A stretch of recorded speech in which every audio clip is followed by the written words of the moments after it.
I'm Rob Skinner, and this is the Rob Skinner Podcast. Today, I want to talk about one of the most underrated superpowers of the Christian life: contentment. All this and more on the Rob Skinner Podcast. It's easy to get anxious, it's easy to get worried, it's easy to be discontent about all the things that need to happen. And so, we're going to be talking today about contentment. And on that subject, the Apostle Paul says in 1 Timothy chapter 6, verse 6, but godliness with contentment is great gain. For we brought nothing into the world, and we can take nothing out of it. But if we have food and clothing, we will be content with that. Now, that's a radical idea in a culture that constantly tell us we need more money, more stuff, more things, more food, more drink, more everything, more status, more likes, more followers. But contentment isn't about what you have. It's about what you realize you already have. I did an episode just a little bit back where I asked what's missing. I talked about how in my quiet times I'll ask myself, "Hey, what's missing?" And my answer is really simple. Nothing. There's nothing missing in my life. Now, the fact that I'm doing two episodes so close on the subject of contentment reveals a little something about myself, because these scriptures and these topics are things that I wrestle with in my spiritual life. So contentment, I'm not coming down from the mountain and saying, "Oh my gosh, here is what I've learned." Yeah, maybe it's what I've learned, but it's more like what I've wrestled with in my relationship with God, in being content and being satisfied, and just how I'm working on these concepts. But that's really the heart of it. When you have God, you have everything that you truly need. And for Paul, he said, "Listen, if we have food and clothing, we'll be content with that." That's a pretty low bar, isn't it? Food and clothing. I mean, no, housing is not mentioned, cars not mentioned, internet's not mentioned for sure. Just food and clothing. Imagine if you just had just food, just clothing. Could you say, "Hey, I'm happy. I'm doing great. I've got something to wear, and I've got some food in my stomach"? Wow. Don't have a house, but that's okay. When I was a young Christian, I owned almost nothing.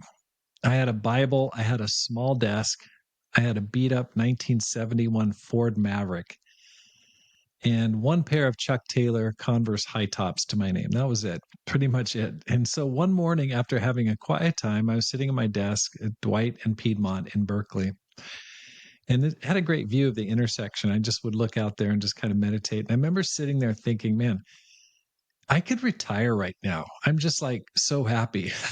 I think I was like 21 or 22 at the time. And I thought, I could just, call it good. I was 21 years old and I meant it.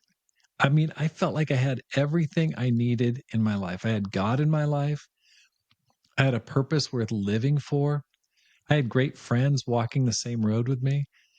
I was not rich by any standard, but I was overflowing with joy. I felt free. I felt light.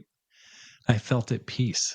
And that was an awesome feeling. It was a fleeting feeling. It was just, that's why I still remember it. It was kind of a high point of contentment for me early on. And God just kind of gave me that feeling like, "Hey, you know, you you're going to heaven. Pretty much you could call it good right here. You have everything you need." And there have been times since then, for sure, when I've lost that perspective, when I've let comparison, ambition, pressure steal my joy.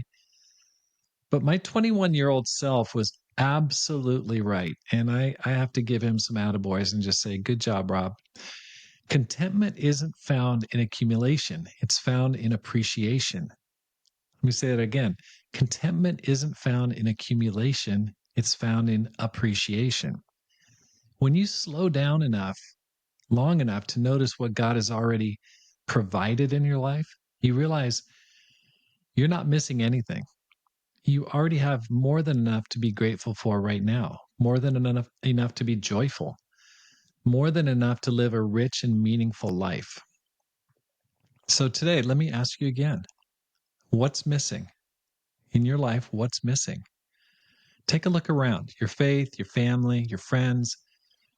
the breath in your lungs, the purpose God has given you, you're richer than you think because godliness with contentment is great gain. Thanks for listening. Please go to my website and sign up for my email newsletter. Read my new book called The 10X Christian, because my goal is to inspire you to live a no regrets life, make this life count, and multiply disciples, leaders, and churches. Have a great day and make this life count.